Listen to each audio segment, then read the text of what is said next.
Hello everyone. तो कैसे आप सब, उम्मीद करते हैं अच्छे होंगे। आज हम लोग पौधों और प्राणियों में पोषण का 5वां लेक्चर स्टार्ट करने वाले हैं, जिसमें इससे पहले वाला लेक्चर में हम लोग पढ़े थे सहजीवी क्या होता है। ठीक है, सहजीवी बताया गया था जब दो जीव परस्पर आपस में साथ में रहते हैं जिसमें से दोनों को लाभ की प्राप्ति होता है तो उसे हम लोग सहजीवी कहते हैं। जैसे कि एग्जाम्पल के लिए बताया गया था, तितली और फूल के बीच का जो संबंध होता है एक प्रकार का सहजीवी होता है। तितली को क्या फायदा होता है? तितली को फूल से रस चूसने को मिल जाता है जिससे भोजन की प्राप्ति हो जाती है। और परागण की क्रिया, पुष्प के लिए तितली जो है सो कौन सी क्रिया करने में मदद करता है? परागण की क्रिया करने में मदद करता है। सारा चीज बताया गया था। आइए इसमें कुछ एग्जांपल्स के बारे में हम लोग जानते हैं। और बताया गया था पिछले क्लास में कुछ एग्जांपल। सबसे पहला एग्जांपल बताया गया था लाइकेन। आइए शॉर्ट में इस सब चीजों के बारे में हम लोग जान जाते हैं। लाइकेन क्या होता है? लाइकेन जो है एक शैवाल और कवक के बीच का सहजीवी संबंध होता है। शैवाल और कवक के बीच के सहजीवी संबंध को क्या कहते हैं? लाइकेन कहते हैं। शैवाल क्या करता है? प्रकाश संश्लेषण के द्वारा भोजन तैयार करके किसे देता है? कवक को। और कवक जो है मट्टी से जल खनिज लवण को क्या करता है? मट्टी से जल खनिज लवण को शैवाल तक पहुंचाता है। सारा काम कौन करता है? कवक। जिससे दोनों को लाभ की प्राप्ति हुआ है। कवक को क्या मिल गया? भोजन। और शैवाल को क्या मिल गया? जल खनिज की प्राप्ति हो गया। बताया गया था इसमें और कि शैवाल जो होता है ये वायु प्रदूषण का अच्छा सूचक माना जाता है। क्यों? क्योंकि जहां पर भी वायु प्रदूषण बढ़ते हैं वहां पर लाइकेन जो है से नष्ट होने लगते हैं। सॉरी एवरीवन अगर सवाल भुला गया होगा कहीं पे तो। ठीक है, लाइकेन क्या होने लगते हैं वहां पास? नष्ट। और लाइकेन की सहायता से वायु की गुणवत्ता की जांच की जाती है। कहने का मतलब है वायु कितना परसेंट शुद्ध है, कितना परसेंट अशुद्ध है, इसकी गुणवत्ता की जांच जो है लाइकेन की सहायता से आसानी से कर सकते हैं। लाइकेन से और क्या बनाए जाते हैं? तो लाइकेन से लिटमस पेपर बनाए जाते हैं जिसका मूल रंग कैसा होता है? बैंगनी होता है। और लिटमस पेपर का कार्य क्या होता है? अम्ल क्षार का पहचान करता है। नीला लिटमस पेपर लाल लिटमस पेपर में कन्वर्ट कर देता है कौन? अम्ल। और लाल लिटमस पेपर को नीला लिटमस पेपर में कौन कन्वर्ट करता है? क्षार। ये सारा चीज आपको बताया गया था। फर्स्ट एग्जांपल हम लोग ये सीखे थे। उसके बाद एग्जांपल सीखा गया था माइकोराइजा, मित्र फंगस। किसके किसके बीच का सहजीवी संबंध होता है? तो माइकोराइजा शब्द का अर्थ होता है जड़ में पाए जाने वाले कवक। तो पौधे की जड़ और कवक के बीच का सहजीवी संबंध है। कवक जो है से पौधों के जड़ के लिए क्या काम करता है? तो जल खनिज लवण को पौधों की जड़ को देता है। और पौधों की जड़ कवक के लिए क्या काम करते हैं? भोजन और आवास को पौधों को देते हैं। ये सारा चीज आपको बताया गया था। ये मिट्टी में पोषक तत्व बढ़ाता है। बुआई इसके पहले खेतों में उपयोग की जाती है ताकि फसल के पैदावार में क्या हो जाए? वृद्धि हो जाए। माइकोराइजा दो प्रकार के थे, एक्टोमाइकोराइजा और एंडोमाइकोराइजा। एक्टोमाइकोराइजा जो है जड़ की कोशिकाओं के बाहर होता है। एंडोमाइकोराइजा जड़ की कोशिकाओं के कहाँ होता है? अंदर होता है। यह जड़ तंत्र का जाल विकसित करता है। ये जो जाल विकसित हुआ है इसी को बोलते हैं हम लोग जड़ तंत्र का जाल। ये सब जाल विकसित कर रहा है। जाल, जाल समझते हैं ना सब लोग? जाल की तरह फैल जाता है इसमें जड़ माइकोराइजा के कारण। नेक्स्ट हम लोग पढ़े थे राइजोबियम नामक जीवाणु। इसे मित्र जीवाणु के नाम से भी जाना जाता है। राइजोबियम शब्द का अर्थ होता है जड़ में पाए जाने वाले जीवाणु। किस में पाए जाने वाले जीवाणु? तो जड़ में पाए जाने वाले जीवाणु। ये किसके किसके बीच का सहजीवी संबंध होता है? तो पेड़ की जड़ और जीवाणु के बीच का सहजीवी संबंध होता है। पेड़ की जड़ जीवाणु को क्या प्रदान करता है? आवास और भोजन। और जीवाणु जो है से पेड़ की जड़ को क्या देता है? नाइट्रोजन के कंपाउंड जैसे कि अमोनिया, नाइट्रेट। ये सारा चीज जो है जीवाणु पेड़ की जड़ को ट्रांसफर करता है या नाइट्रोजन स्थिरीकरण में मदद करता है। बताया गया था राइजोबियम नामक जो जीवाणु है नाइट्रोजन के स्थिरीकरण करते हैं। कहने का मतलब है वायुमंडलीय नाइट्रोजन को नाइट्रोजन के कंपाउंड में कन्वर्ट करके किसे दे देते हैं? पेड़ की जड़ को दे देते हैं या मिट्टी में मिला देते हैं, जिससे मिट्टी की उर्वरता शक्ति क्या होती है? वृद्धि होती है। बताया गया था मिट्टी की उर्वरता शक्ति वृद्धि होने के कारण खेत की पैदावार में बढ़ोतरी होती है। कितना से कितना परसेंट? तो 10 से 20% खेत की पैदावार में बढ़ोतरी हो जाती है। क्लियर है सबको? और इस राइजोबियम नामक जीवाणु जो दलहनी फसल जो होता है उनकी जड़ की गांठ में, उनके जड़ में एक गांठ पाया जाता है जिस गांठ को हम लोग ले हीमोग्लोबिन कहते हैं। इस एक क्या काम करता है? ये ऑक्सीजन की क्षमता को बनाए रखता है। शायद पिछला क्लास में यहाँ पास ऑक्सीजन छूट गया था। तो O2 की क्षमता को बनाए रखता है। ये नाइट्रेट के स्थिरीकरण में मदद करता है। इसके बिना नाइट्रोजन का स्थिरीकरण संभव नहीं होता है। सारा चीज आपको बताया गया था। आइए आज हम लोग अब इसके आगे कंटिन्यू करते हैं। नेक्स्ट एग्जांपल जो है, नेक्स्ट एग्जांपल का नाम होता है मिथेनोजिन।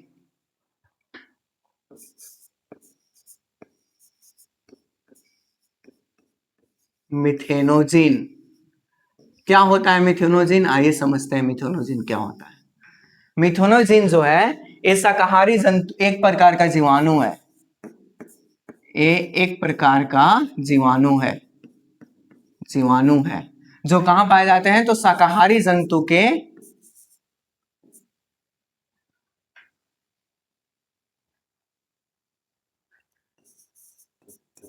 शाकाहारी जंतु के छोटी आंत में, सॉरी, शाकाहारी जंतु के आंत में पाए जाते हैं, शाकाहारी जंतु के आंत में पाए जाते हैं, पाए जाते हैं। शाकाहारी जंतु के आंत में पाए जाते हैं, क्या काम करता है, शाकाहारी जंतु के आंत में सेलुलोज के पाचन में मदद करता है, सेलुलोज के पाचन,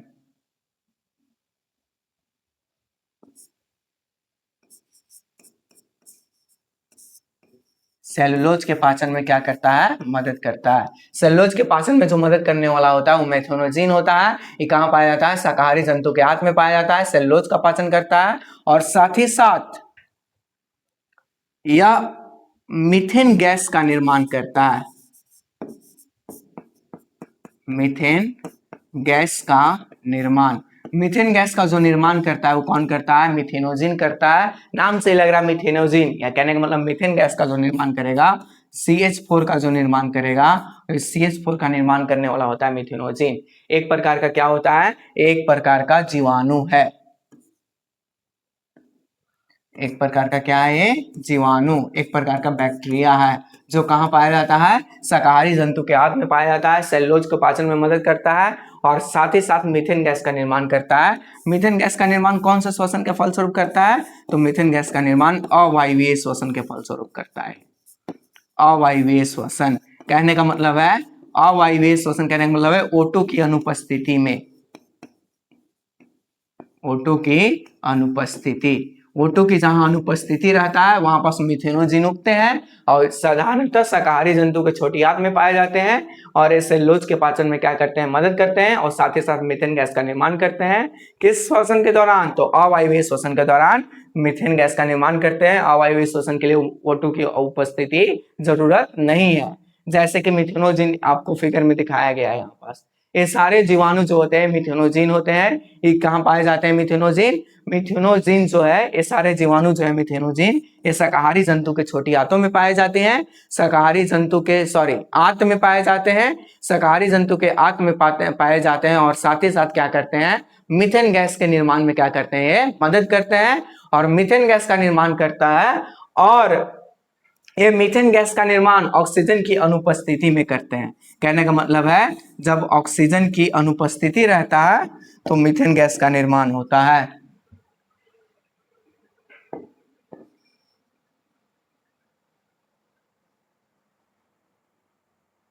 ऑक्सीजन की अनुपस्थिति में कौन से गैस का निर्माण करते हैं, अनुपस्थिति में मीथेन गैस बनाते हैं। क्लियर है सबको यहाँ तक, ये कोई क्या हो है, ये सारा फिगर जो दिखाया गया साइड में ये होते हैं मिथेनोजिन।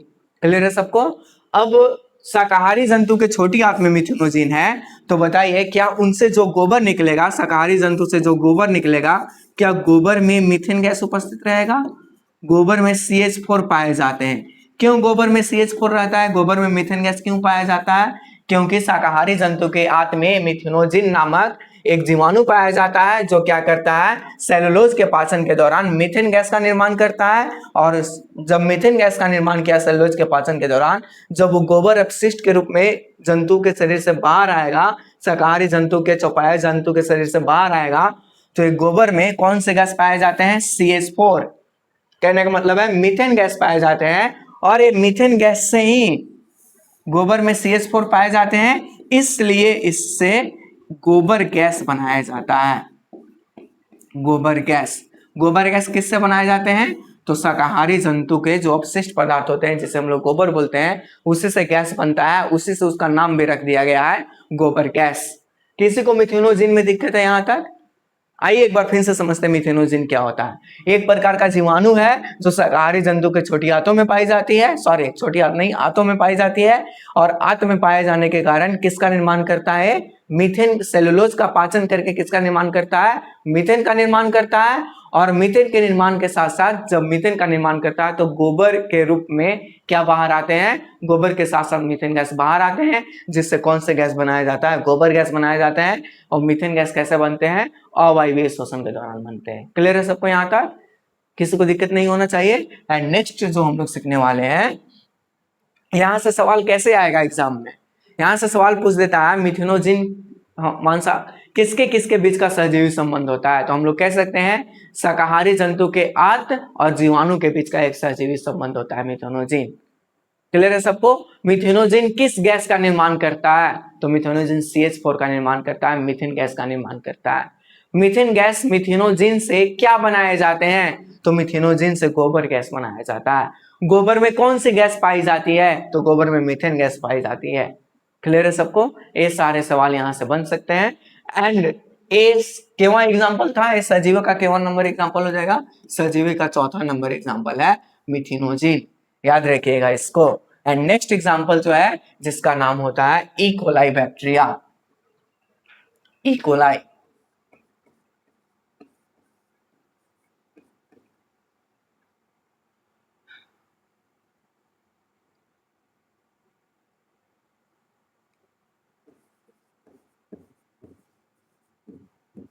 इकोलाई ये भी एक प्रकार का जीवाणु है।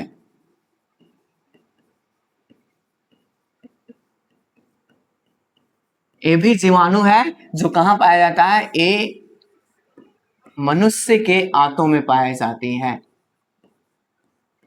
मनुष्यों के आंत में पाई जाती है, आंत में पाई जाती है। मनुष्य के आंत में कौन से बैक्टीरिया पाई जाती है, तो ई कोलाई नामक बैक्टीरिया हम लोग के आंत में मौजूद रहता है। ये क्या करता है, जो भी हम लोग खाना खाते हैं उससे विटामिन के और विटामिन बी का संश्लेषण करता है। विटामिन बी में भी कौन से विटामिन का, तो विटामिन B12 का निर्माण में क्या करता है, ई कोलाई नामक बैक्टीरिया मदद करता है। ये हमारे शरीर के आंतों में पाई जाती है। कहाँ पाई जाती है, मनुष्य के शरीर के आंतों में पाई जाती है। और आंतों में पाई जाने के कारण इसका काम क्या होता है, इसका कार्य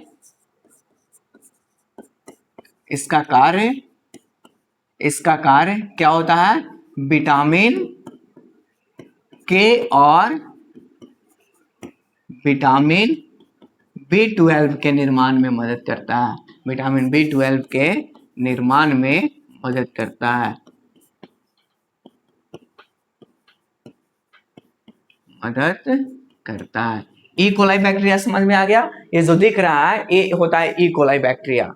क्या होता है, ई कोलाई बैक्टीरिया। ये कहाँ पाया जाता है, ई कोलाई बैक्टीरिया ये पाया जाता है हम लोग के मनुष्य के शरीर के आंत में पाया जाता है। ये क्या काम करता है, तो मनुष्य के शरीर में से आंत में पाया जाता है। और इसका कार्य होता है विटामिन के और विटामिन B12 के निर्माण में क्या करता है, मदद करता है। ये किसके किसके बीच का सहजीवी संबंध है, तो ये मनुष्य के आंत और जीवाणु के बीच का, आंत और जीवाणु के बीच का सहजीवी संबंध होता है, बीच का सहजीवी संबंध होता है,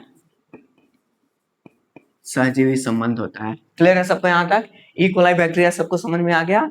आइए अब हम लोग एक पॉइंट के बारे में जानते हैं। कुछ पौधे ऐसे होते हैं जो कीटपक्षी पौधे होते हैं, मांसाहारी पौधा होता है जो कीड़ा मकोड़ों को खा के अपना जीवन यापन करता है, मांसाहारी पौधा, या इसी को कहा जाता है कीटभक्षी पौधा।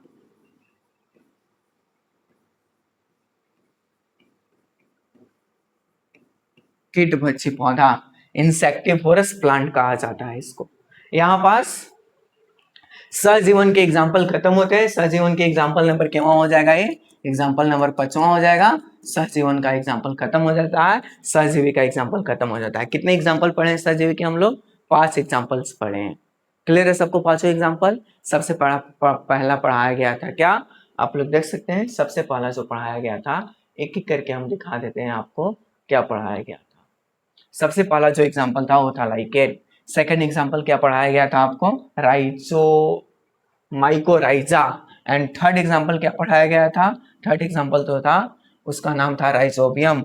तीसरा एग्जाम्पल राइजोबियम, चौथा एग्जाम्पल क्या है मिथेनोजिन, एंड पांचवा एग्जाम्पल जो है इकोलाई बैक्टीरिया। अब हम लोग समझते हैं कुछ ऐसे पौधे होते हैं जो मांसाहारी होते हैं या कीटभक्षी पौधा होता है, इंसेक्टिवोरस प्लांट या कार्निवोरस प्लांट इसी को कहते हैं हम लोग। आइए हम लोग समझते हैं क्या होते हैं मांसाहारी पौधा, कीटभक्षी पौधा। नाम से ही लग रहा है जो कीड़ा मकोड़ा को खाकर अपना जीवन यापन करेगा। ये पौधे कीड़ा मकोड़ा को खाकर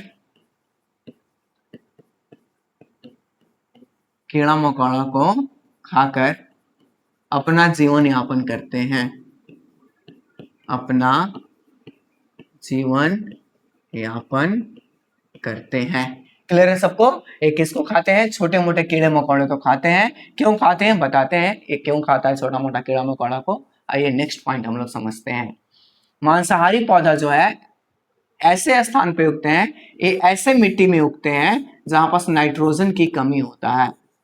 ऐसे मिट्टी में उगते हैं, ऐसे मिट्टी में उगते हैं जहां नाइट्रोजन की कमी होता है, नाइट्रोजन की कमी होता है। या ऐसे मिट्टी में उगते हैं जहां पास नाइट्रोजन की कमी होगा। ये कहने का मतलब है जिस भी मिट्टी में नाइट्रोजन की कमी होता है उसमें कौन से पौधे उगते हैं? मांसाहारी पौधा या कीटभक्षी पौधा उगता है। क्लियर है सबको? नेक्स्ट पॉइंट, ये नाइट्रोजन की पूर्ति के लिए, ये N2 की पूर्ति के लिए, कहने का मतलब है N2 की पूर्ति के लिए, N2 के प्राप्त करने के लिए अपने शरीर के अंदर नाइट्रोजन की पूर्ति के लिए क्या करते हैं? कीड़ा मकोड़ा को खाते हैं,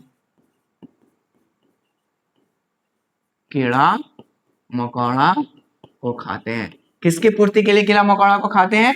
कीड़ा मकोड़ा को खाते हैं। तो नाइट्रोजन की पूर्ति के लिए क्या खाते हैं? ये नाइट्रोजन की पूर्ति के लिए कीड़ा मकोड़ा को खाते हैं ताकि उनके शरीर में नाइट्रोजन की मात्रा बढ़ने रहे, पौधे में नाइट्रोजन की मात्रा बढ़ने रहे। क्लियर है सबको? ये कैसे स्थान पे उगते हैं? जहां पास जिस मिट्टी में नाइट्रोजन की कमी होता है।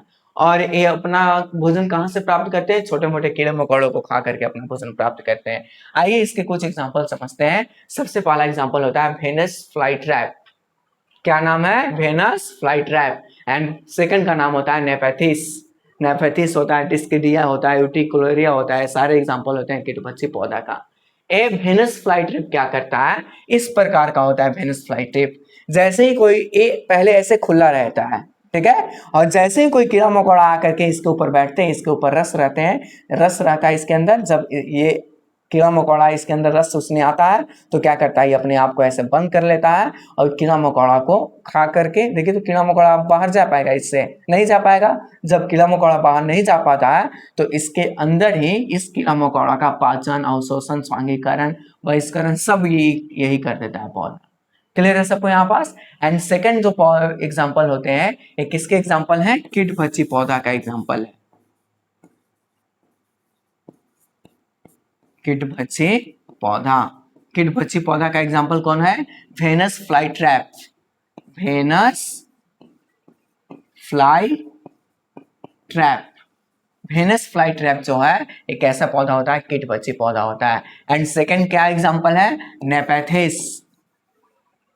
नेपेंथिस, नेपेंथिस इस प्रकार का पौधा होता है, एक कीटभक्षी पौधा होता है। इसमें देखिए ये जो दिख रहा है ये एक आवरण होता है, खुला मुंह होता है। कोई भी कीड़ा मकोड़ा इसके अंदर आकर के बैठता है, इसके अंदर आकर जाता है तो कीड़ा मकोड़ा इसके अंदर चला गया। इसके अंदर कीड़ा मकोड़ा जाते ही ये अपनी दीवार को क्या कर लेता है? अपनी दीवार को कर लेता है बंद, और अपनी दीवार को बंद करने के कारण कीड़ा मकोड़ा क्या इसी के अंदर रह जाएगा। उस कीड़ा मकोड़ा से किसकी आपूर्ति करता है पौधा? नाइट्रोजन की आपूर्ति करता है, और नाइट्रोजन की आपूर्ति करके अपना जीवन यापन सही से करता है। तो ये दो पौधे क्या कौन से हो गए? कीटभक्षी पौधा का एग्जांपल हो गया वेनस फ्लाई ट्रैप, नेपेथिस। एक कीटभक्षी पौधा होते हैं या मांसाहारी पौधा होते हैं जो मांस को, देखिए तो एक प्रकार का कीड़ा मकोड़ा बैठा तो मांसी है ना, इसलिए इसको मांसाहारी पौधा बोलते हैं। मांस को खा करके अपना जीवन यापन करता है। क्लियर है सबको? नेक्स्ट पॉइंट, नेक्स्ट एग्जांपल समझते हैं इसमें। सबसे पहले नेक्स्ट एग्जांपल है ब्लैडर वॉट। इसको बोला जाता है यूट्रिकुलेरिया। यूट्रिकुलेरिया, ये यूट्रिकुलेरिया एक कीटभक्षी पौधा होता है, इस प्रकार का होता है जो पानी में सामान्यतः उगते हैं यूट्रिकुलेरिया। ये जो फूल दिख रहा है इसमें छोटे मोटे कीड़े मकोड़े को पानी से कीड़े मकोड़ों को फूल ग्रहण करता है और कीड़े मकोड़े इसके ऊपर आते हैं तो ये अपने आप को बंद कर लेता है और उससे अपना भोजन प्राप्त करता है। नेक्स्ट एग्जांपल होता है संडिव। संडिव इसी को बोला जाता है मुखजली। मुखजली। एक चीज और याद रखिएगा, ब्लाडर ऑर्थ को मूत्राशय का पौधा भी कहा जाता है। मूत्राशय का पौधा। मूत्राशय का कौन सा पौधा है जिसको मूत्राशय का पौधा कहा जाता है? तो यूट्रिकुलेरिया को मूत्राशय का पौधा कहा जाता है। क्लियर है सबको यहाँ तक? नेक्स्ट है संडिव। संडिव कहने का मतलब है मुखजली, इसका हिंदी होता है मुखजली। ये ऐसा पौधा है जो अपने चारों ओर क्या करता है, अपने चारों ओर एक ऐसे पदार्थ को छोड़ता है जो चिपचिपा पदार्थ होता है। इसके ऊपर ना चिपचिपा पदार्थ पाए जाते हैं। चिपचिपा पदार्थ।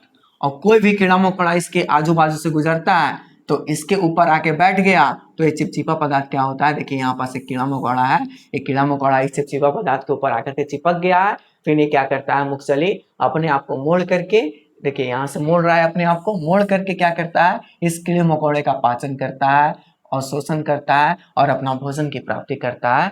तो ये जो हो गया, ये किसको खाया, कीड़ा मकोड़ा को खाया, इसलिए इसका नाम होता है, इसलिए इसे हम लोग कौन से पौधा कहते हैं, कीटभक्षी पौधा कहा जाता है या मांसाहारी पौधा कहा जाता है।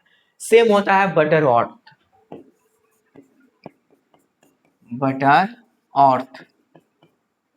बटरवॉर्थ भी, इसके ऊपर भी कुछ चिपचिपे पदार्थ पाए जाते हैं। चिपचिपा पदार्थ और इसके ऊपर भी कोई कीड़ा मकोड़ा आता है तो वो भी सट जाता है और सट करके अपना भोजन प्राप्त कर लेता है, सटता है तो उसी में रह जाता है और फिर क्या करता है, बटरवॉर्थ उस कीड़ा मकोड़ा से अपने नाइट्रोजन की पूर्ति करता है, अपने पोषक तत्वों की पूर्ति करता है और अपना भोजन का जीवन यापन करता है। क्लियर है सबको यहाँ तक? ये कौन सा पौधा हो गया, ये हमारा पौधा जो हो गया, ये पौधा कहलाया है मांसाहारी पौधा या कीटभक्षी पौधा। याद रखिएगा, ऐसे मिट्टी में उगते हैं, मांसाहारी या कीटभक्षी पौधा ऐसे मिट्टी में उगते हैं जहां पर नाइट्रोजन की कमी होता है और अपने नाइट्रोजन की पूर्ति करने के लिए क्या चीज को खाते हैं, कीड़ा मकोड़ा को खाते हैं। एग्जाम्पल के लिए क्या हो जाएगा कीटभक्षी पौधा का, तो डिस्किडिया, यूट्रिकुलेरिया, निफेथिस, ब्लाडरवॉर्थ, यूट्रिकुलेरिया को ही कहा जाता है। यहाँ पर देखिए अभी तो हम बताए हैं ब्लाडर और यूट्रिकुलेरिया, संडिव हो गया, मुखचली हो गया, ये सारे एग्जाम्पल किसके होते हैं, ये सारे एग्जाम्पल कीटभक्षी पौधा या मांसाहारी पौधा का होते हैं। उम्मीद करते हैं सबको समझ में आया होगा। पर पोषण क्या होता है, पर पोषण के कितने प्रकार होते हैं, स्वपोषण क्या होता है, स्वपोषण के कितने प्रकार होते हैं, हम लोग खत्म कर चुके हैं। अब हम लोग नेक्स्ट क्लास में जो पढ़ने वाले हैं वो नेक्स्ट क्लास में हम लोग पढ़ेंगे पौधा में पोषण। पौधा में पोषण,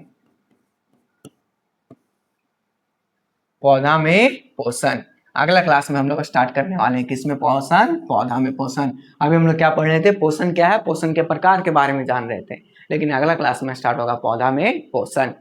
क्लियर है सबको? तो ये नेक्स्ट लेक्चर में बताया जाएगा कि पौधा में पोषण क्या होता है, किसे कहते हैं पौधा में पोषण, ये सारा चीज अगला क्लास में बताया जाएगा। क्लियर है सबको? Thank you everyone to joining my class and thank you everybody watching this video.